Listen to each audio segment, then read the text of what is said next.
Well, now, honey, let me pull up this old rocker on the porch here in Eldora, Iowa, where the wind's howling through the corn stalks like it's got a grudge against the world tonight. Rain's pounding down steady as a drumbeat from one of them big band records Earl and me used to spin on lazy Sundays, and I'm sitting here all alone, feeling that familiar ache creeping back into my chest like an uninvited guest who won't take the hint. 83 years I've been kicking around this earth, and some nights like this one, it all comes rushing back, the good, the bad, and the downright heartbreaking stuff that makes a gal wonder if the good Lord's testing her patience or just forgetting to hit the pause button. Earl my rock, the fellow who could mend a fence or a broken heart with the same steady hands, he up and left me on a night not too different from this back in 82. We were out in the fields earlier that day, him hauling hay bales like he was still 30 instead of pushing 60, and by supper time he was gone, just clutched his chest and slumped against the barn door with that half smile saying, "Sorry, darling, looks like I wore myself out." Heart attack, they called it, but I reckon it was all them years of carrying the weight of the world on those broad shoulders finally catching up.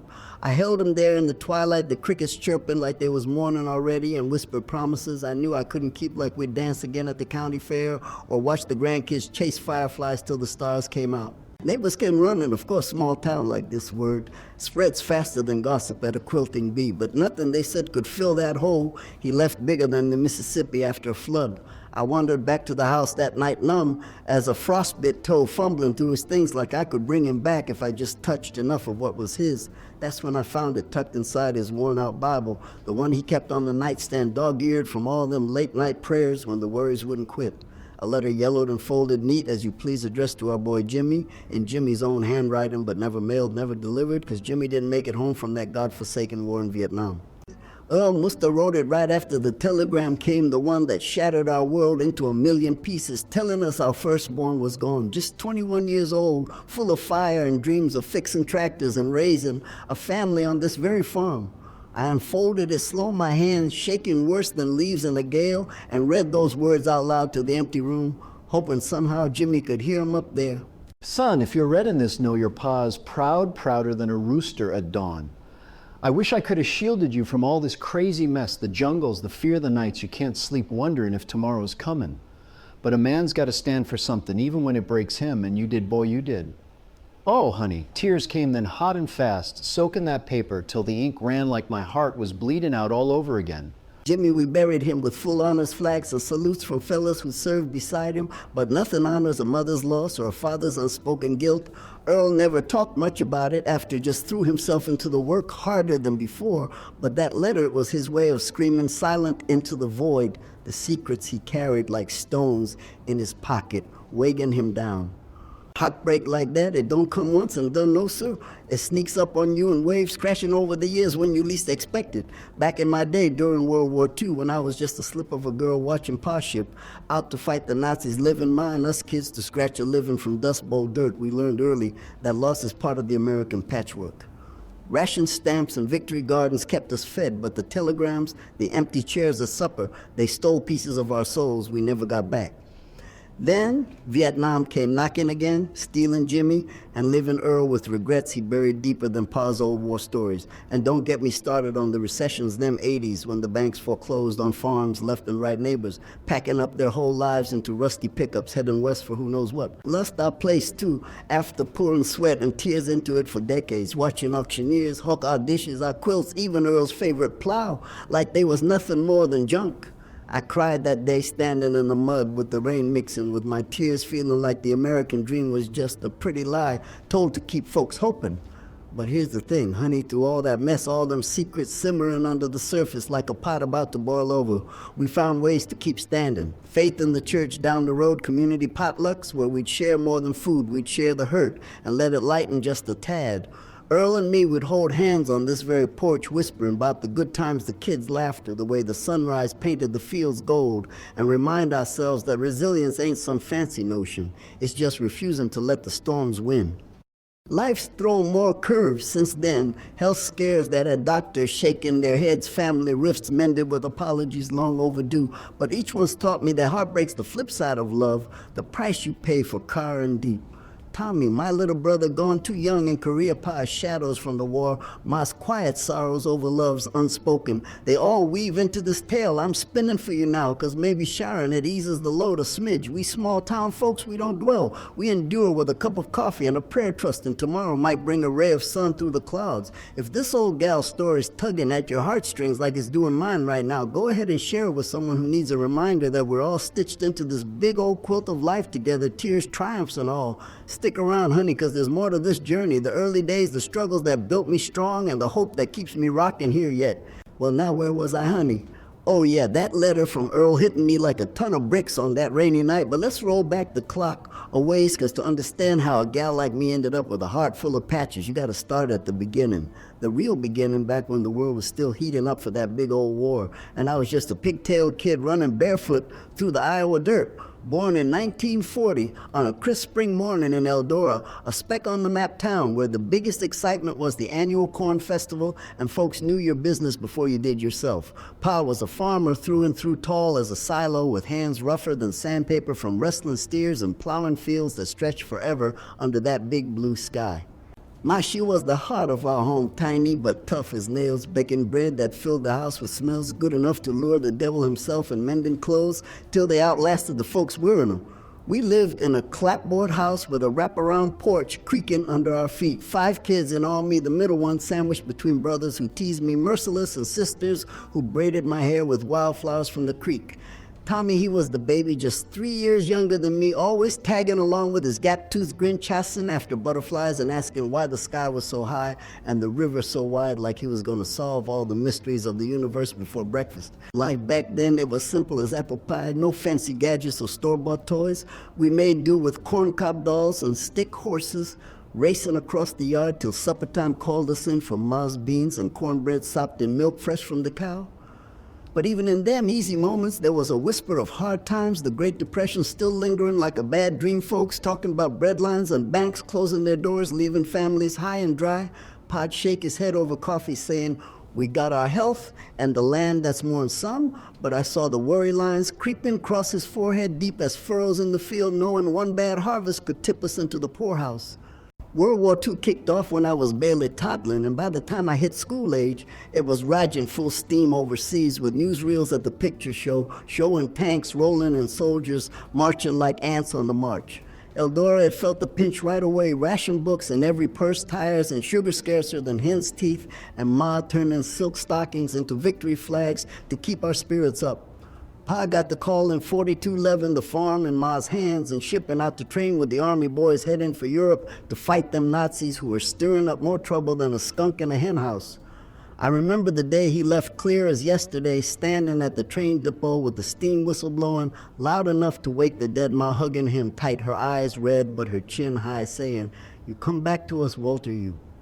He ruffled my hair, promised me a chocolate bar from Germany if he could snag one, and boarded that iron horse chugging away into the unknown, living a hole in our hearts bigger than the harvest moon. After that, it was just us gals and the boys Tommy and Billy pitching in like little men, though they were scrawny as reeds. Ma taught us to tend the victory garden, planting carrots, potatoes, and tomatoes in neat rows, hoeing weeds till our backs ached and our hands blistered. But we did it proud, knowing every bite helped the war effort. School was a one-room deal down the road where Miss Hargrove drilled us on reading, writing, and arithmetic with war maps on the walls tracking the Allies' push across France. I'd come home rambling about Pearl Harbor and Hitler, her stories lighting a fire in my belly to do my part, scrap drives and bond sales where we'd collect tin cans and old rubber like it was treasure. But underneath the patriotism, there was fear simmering quiet, the letters from Pa coming spotty at best, full of all's well, but smudged with censorship marks hiding the ugly truths. Tommy, he'd draw pictures of airplanes, bombing the enemy, pretending Pa was the hero pilot, saving the day. But at night, he'd crawl into my bed whispering, what if he don't come home, sis? And I'd hug him close, making up tales of brave soldiers, always winning, 'cause in the kids' world, that's how it had to be. Summers blurred into one long stretch of heat and chores, swimming in the creek after milking cows, the water cool as a well bucket slaking, our thirst and washing away the dust that caked everything. We'd have church picnics under the big oak tree, Ma packing fried chicken, potato salad, and her famous rhubarb pie that'll win blue ribbons every fair season. Neighbors gather sharing news from the front lines and praying for their boys too. The air thick with hope and hurt mixing like cornbread batter. I turned 10 that year and got my first real dress, a hand-me-down from Cousin Ellie, blue calico with lace at the collar, feeling like a princess till I tripped in the mud, chasing Tommy through the pig pen. He laughed fit the bust, but helped me clean up swearing secrecy, so Ma wouldn't tan our hides. That's how we were tight as Tick's family, sticking through the small stuff, 'cause the big stuff like Pa's absence loomed too heavy to ignore. One evening around the supper table, Ma pulled out a letter from Pa's sweetheart days before the war, the one he kept hidden in his trunk, a faded photo of a girl with bobbed hair, smiling coy, from some city back east. She found it while mending his uniform, and though she didn't say a word, her face went pale as milk letting on it stung deeper than she let show. That was our first brush with secrets, honey, the kind that hang unspoken in the corners of a home, twisting folks up inside without a soul knowing why. I just folded it away, went back to stirring the pot, her smile forced, but her eyes telling the tale of love, chosen and lost in the shuffle of life. Tommy and me, we sensed it, but kids being kids, we chased fireflies instead, letting the light chase the shadows for a spell. By 11, the war was winding down, whispers of victory buzzing like bees in the honeysuckle, and sure enough, Pa came marching home one golden September day, thinner and quieter, with a purple heart pinned to his chest and eyes that looked 1,000 miles away. We threw a shindig potluck style, the whole town turning out with banners and hugs, Ma crying happy tears as he scooped her up, spinning her round like they were dancing at a hoedown. But homecoming ain't all parades. Pa had demons trailing him, nightmares waking him, hollering in the night sweat, soaking the sheets, and he'd pace the porch till dawn staring at nothing. He threw himself into the farm, rebuilding fences and sowing seed like it could bury the memories of trenches and buddies lost overseas. I helped where I could haul in water or feed in chickens, watching him close, trying to understand the man who'd left so full of jokes and songs. Tommy, he idolized Pa, begging for war stories, though Pa'd clam up saying, "I ain't fit for young years, son," leaving us wondering about the horrors hid behind that stoic face. Life settled into a rhythm after that school dances where I'd blush at boys' awkward invites, learning to jitterbug to Glenn Miller tunes on the radio, and helping mock in peaches for winter, the steam filling the kitchen with sweet tang. But the peace was fragile. Korea started brewing not long after, and Tommy, full of that teenage fire, he enlisted at 18, eyes shining, with duty leaving me at 15 to wave him off at the same depot. Pod boarded years before lump in my throat, big as a goose egg. Letters flew back and forth in bragging about camp food, and drill sergeants mean as snakes till one day they stopped cold.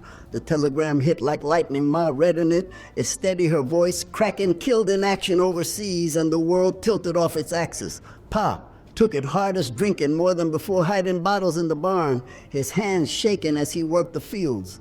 I stepped up then, tending the house and Tommy's chores, whispering into his empty bed at night, promising I'd make him proud somehow. That loss had carved a hollow in us all, teaching early that life's joys come laced with sorrow, but we patched on family first, faith second, and a stubborn streak wider than the prairie. Through them growing pains, I met Earl at the county fair, him tossing rings at bottles with a grin that lit the midway brighter than the Ferris wheel. We shared cotton candy, sticky sweet, and danced to fiddle tunes, our feet stomping in the dirt till the stars wheeled overhead.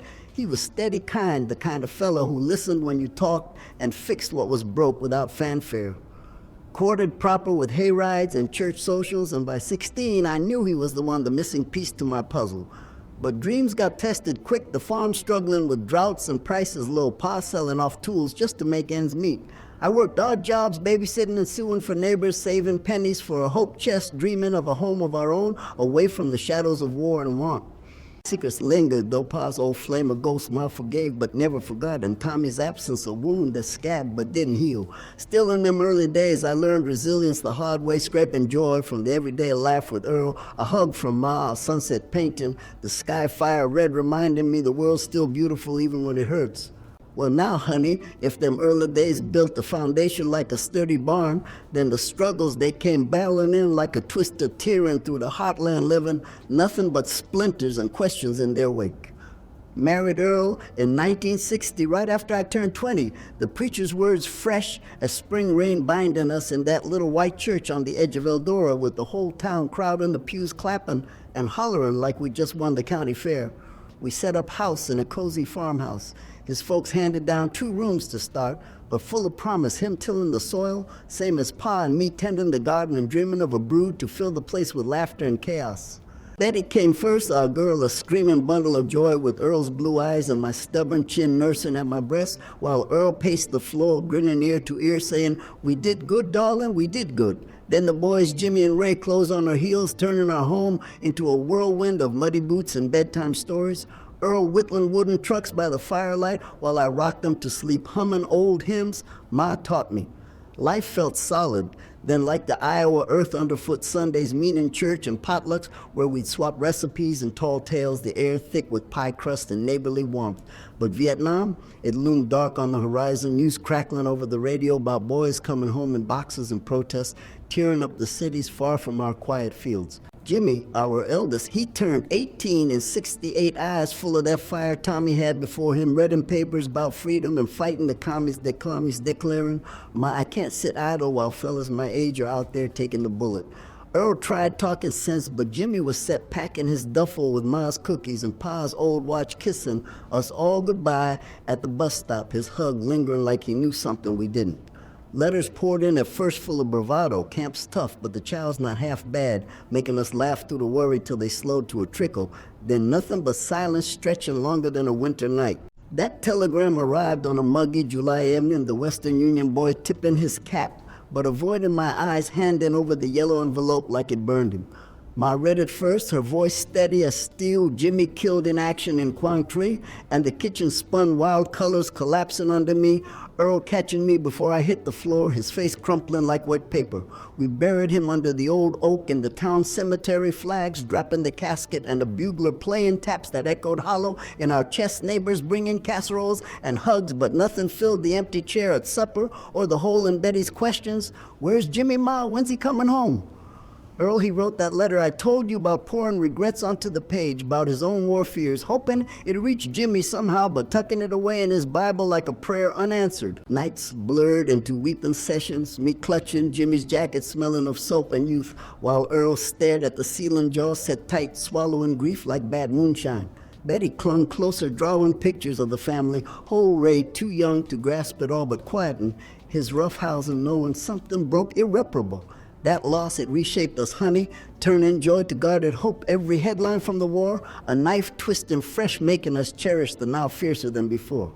But resilience kicked in slow, Ma showing up with her Bible and stories of Tommy reminding us the Lord's got plans, even when we can't see him. And we leaned on church folks sharing sermons and tears till the raw edges softened just enough to breathe. The 70s brought a false dawn economy, humming along, but the farm crisis brewed quiet under the surface prices for corn and hogs, dropping like stones in a well, while costs climbed higher than church steeples. Earl and me, we expanded the herd, bought a new tractor on credit, dreaming of passing it all to the boys one day, but droughts hit hard in 74, withering crops to dust bowls, echoing Pa's stories from the 30s. We scrimped selling eggs door to door, me driving the old Ford to town with baskets piled high, haggling with housewives for a few extra cents to cover the light bill. Ray, he was turning wilder than skipping school to tinker with engines in the shed, coming home late with grease under his nails and a scowl that said the world's weighing heavy. That he married young to a steady fella named Tom, headed in west to California for factory work, leaving us with grandbabies and pictures, but miles away, tugging at my heart like a loose thread. Then the big crunch came in the 80s. Reagan talking recession on the TV while banks foreclosed left and right, neighbors like the Millers packing trucks overnight, vanishing into the night for jobs in the city. Our turn hit fast, interest rates beating deep on that tractor loan, hail storming the silos flat one summer, leaving us drowning in debt. Auction day dawned, gray and drizzly, the yard crawling with bidders hollering prices for our plow, our china, our very beds like we were peddling trash. I stood there, arms crossed, watching strangers haul away Ma's quilt, the one stitched with love over years, tears mixing with the rain, feeling the American dream crack underfoot, built on sweat and now sold for pennies. Earl loaded the last box into our rented trailer, jaw clenched, saying, "We'll start over, darling, we always do." But his eyes told the defeat now and deep. We moved to a shotgun house in town, 2 bedrooms cramped as a sardine can, me taking shifts at the diner, slinging plates of hash and coffee to truckers who tipped loose change, their stories of hard luck mirroring our own. Secrets festered in them. Lean times, too. Ray hiding pains from the fields, turn into pills at first just for the ache, then deeper into bottles and worse stashes in the barn.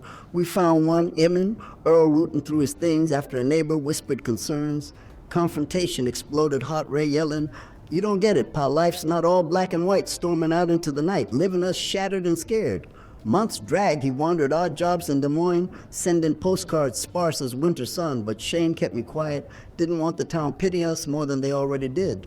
Earl confessed his own ghosts one midnight over weak coffee, admitting he'd almost left after Jimmy for a job up north, but stayed for the family, the weight of that unspoken choice hanging between us like smoke. Forgiveness came gradual, me hugging him tight, saying we chose this road together, no turning back, stitching us closer through the unraveling. Betty drove home when she could bring in the kids for holidays, their giggles echoing in the empty rooms, reminding us love. Don't quit even when the bank does. Community stepped up 2 church drives for food, the VFW hall where vets swap Vietnam tales, helping Earl unpack his regrets bit by bit. But the real gut punch landed in 85 Earl coughing blood one morning, lungs black from diesel fumes, and field dust doctors in the city poking and prodding, declaring cancer stage 3, the word hanging heavy as lead.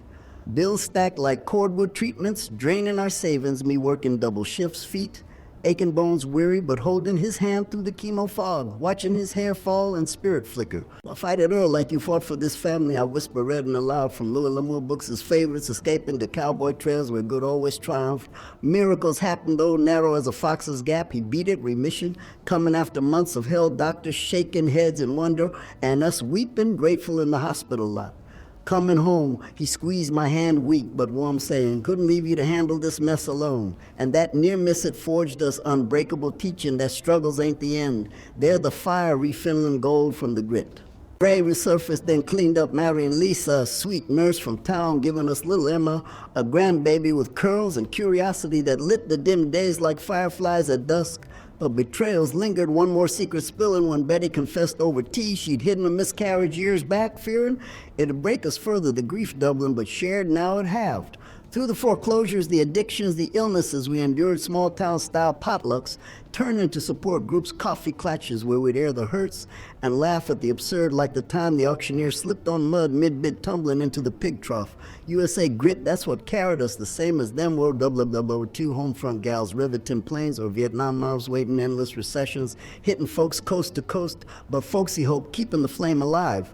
Resilience, honey, it's in the quiet standing after the fall dusting off and planting again, knowing tomorrow might bring rain to the parched fields. Well, now, honey, if them struggles were the storm clouds, rolling and thick and furious, then the resolution, it came like the sun breaking through slow at first, warm on your face before you know it's there, chasing the shadows away and living the air fresh as a just-washed sheet. 80s faded into the 90s economy, picking up steam like a freight train. Finally living the station folks' hearing. Again, farmed steadier than they'd been in years, and Earl and me, we scraped together enough from my diner tips and his odd jobs fixing neighbors' tractors to put a down payment on a little bungalow on the town's edge. 3 bedrooms with a yard big enough for grandkids to tumble in without busting their heads. No mansion, mind you, just white clapboard with a porch swing creaking soft and a kitchen where the coffee always perked hot, but it was ours, honey. No bank breathing down our necks, and that alone felt like winning the lottery. Ray, he stuck with his clean streak, working at the co-op, loading feed and fertilizer dawn to dusk, his smile coming back genuine like the boy I'd chased through the hayfields long ago. Lisa, she baked pies that rivaled Ma's, filling our Sundays with chatter and the smell of cinnamon wafting through the screen door. Little Emma toddling after me, calling Gamma, tell me about the old days, her eyes wide as saucers, soaking up tales of fireflies and fair rides like they were gold. We'd sit on that new porch, Earl whittling again, his hands steady post-cancer, Betty driving in from California, more often her family growing too now with a boy named after Jimmy, all freckles and questions about his uncle he never met. Reconciliation started small like a seed taking root. Betty and me mending over letters she'd sent back in the hard times, full of apologies for leaving us to the wind. I thought chashing dreams would make it easier, but I see now family don't wait. And I'd hug her tight, saying, water under the bridge, darling, we all stumble some. Ray opened up too one evening after supper, admitting the pills weren't just pain. They were running from Jimmy's ghost and Pa's expectations, the addiction, a secret shame he'd carried solo till it near buried him. Earl clapped him on the back. No sermons, just proud of you, son, for coming back fighting. And that simple words, they sealed the rifts wider than any fancy therapist could the family quilt, patching whole again with threads of forgiveness stronger for the tears. Volunteering became my quiet joy after that, joining the church ladies to stitch blankets for the VFW, sending them to vets coming home from the Gulf War in '91, them sandy battlefields, echoing Korea and Vietnam, but with satellite trucks and news flashing live on the TV. I'd sit with the fellows at the hall, listening to their stories of scuds and tank battles, the fear in their voices mirroring Pa's unspoken nights. And it healed something in me, honey sharing my own losses, letting them know they weren't alone in the dark. Earl tagged along, sometimes his cancer battle making him kin to their scars. We'd swap yarns over coffee black as midnight one fella confident about leaving his girl pregnant back home, and me nodding secrets got a way of weighing you down but light them up and they lose their bite. That community wove us tighter, reminding us the American spirit ain't just flags and fireworks, it's folks holding each other up through the muck the same. As them World War II home front crews, revved in Liberty ships or recession survivors, scraping by on grit and grace, Emma, she grew into a whirlwind, school plays and 4-H ribbons, her laughter bouncing off the walls, filling spaces Jimmy and Tommy left empty. And one summer we piled into Earl's old Chevy for a road trip, West Grand Canyon rising red and mighty under the Arizona sun, California beaches with waves crashing white and wild, standing there toes in the sand wind tangling. My hair, Earl squeezed my hand whispering, we made it, darling, through hell and high water. And for the first time since the auction, I believed it deep, the horizon stretching endless, like hope itself, no end in sight, just possibility gleaming. Triumphs kept coming subtle but sweet. Ray and Lisa started a little repair shop in town fixing cars and hearts alike. Betty's Tom Landon, a promotion bringing them back east closer than a holler, and us hosting Thanksgivings with tables groaning under turkey and fixings, the grandkids arguing over pie slices while Earl carved the bird steady as ever. Health held for us 2 checkups clean as a whistle, and me taking a walk in the back rows breathing deep, the corn-scented air feeling 80 but alive with stories bubbling to share.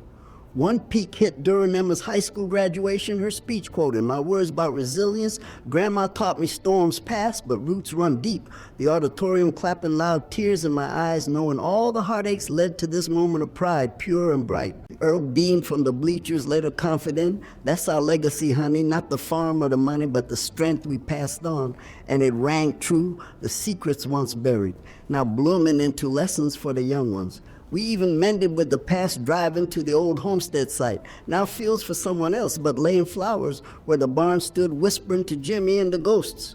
We're okay now, son. We carried on like you would have wanted. USA themes wove through it, all pride in the vets. I helped the economy's rebound, giving second chances, the family reunions, echoing immigrants' tales of building anew, no matter the odds. Joy settled in like a favorite quilt, warm and worn, the tragedies fade into wisdom, resilience. The hero of our tale turning struggles to stepping stones. Well now, honey, as I rock here on this weathered porch, the sun dipping low, painting the Iowa sky in strokes of pink and gold, like one of them old master paintings folks pay fortunes for.